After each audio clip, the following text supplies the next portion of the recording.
Hello and welcome again to our weekly video message from the Royal Black Institution. May I begin by first of all thanking Canon Will Murphy for his excellent message last week as he spoke of how prayer had helped our nation over 80 years ago when it was in crisis. Thank you, Sir Knight Will, for your encouragement to pray. There is no doubt that there is eager excitement throughout our nation to see the end of this crisis for us all, and we'll be able to breathe a sigh of relief.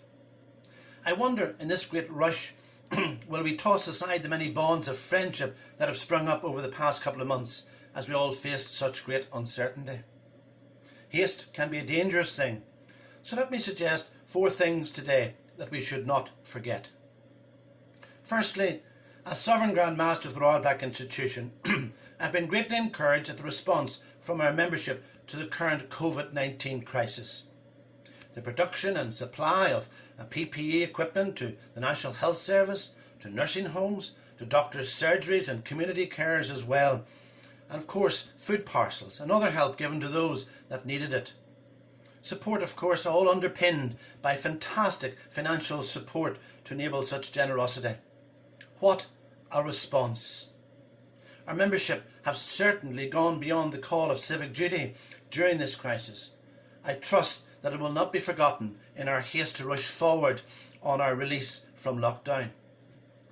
Secondly, we should not forget the promises that we have made. It is a common reaction that when we find ourselves under difficult circumstances, we make promises, whether to ourselves, to others, or to God. In the days of lockdown, I imagine that many people reviewed their life and made promises to do something when all of this is over. Unfortunately, when the restrictions are removed, such promises are quickly forgotten. So as we prepare to leave lockdown, we need to remember any promises we have made and consider them carefully. If so, why not keep them? And if they were promises made before God, then I would suggest it's a very good reason to keep them. Thirdly, let us not forget those who have suffered in this crisis, especially those that have lost loved ones in very challenging circumstances. It's been a very hard journey for some, not being there with their loved ones as they have left this scene of time. Funerals have been difficult as friends and neighbours struggle to share their grief with those who had lost loved ones. So let us not be in a hurry to forget those who have had no support in their time of grief. Let us remember those words written on many memorials, lest we forget.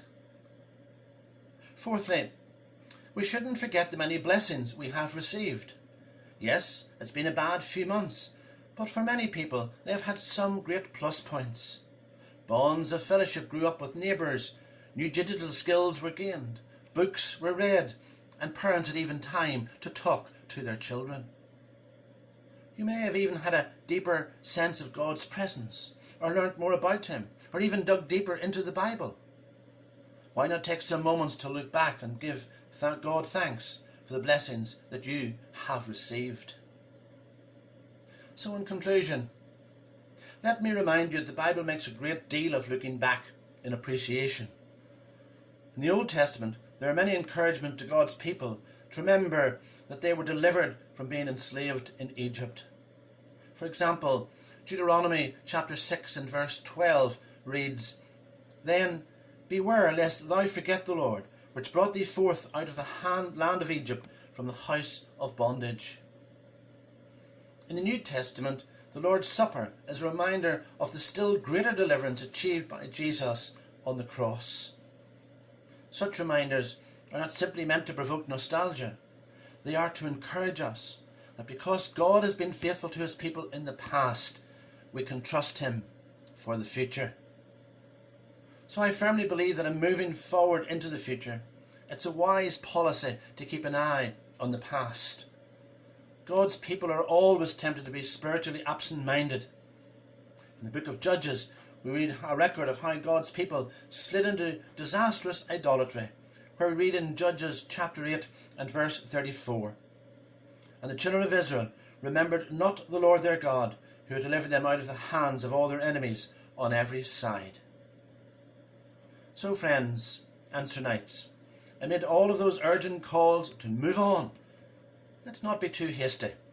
Let's take some time to reflect on what we have come through, lest we forget.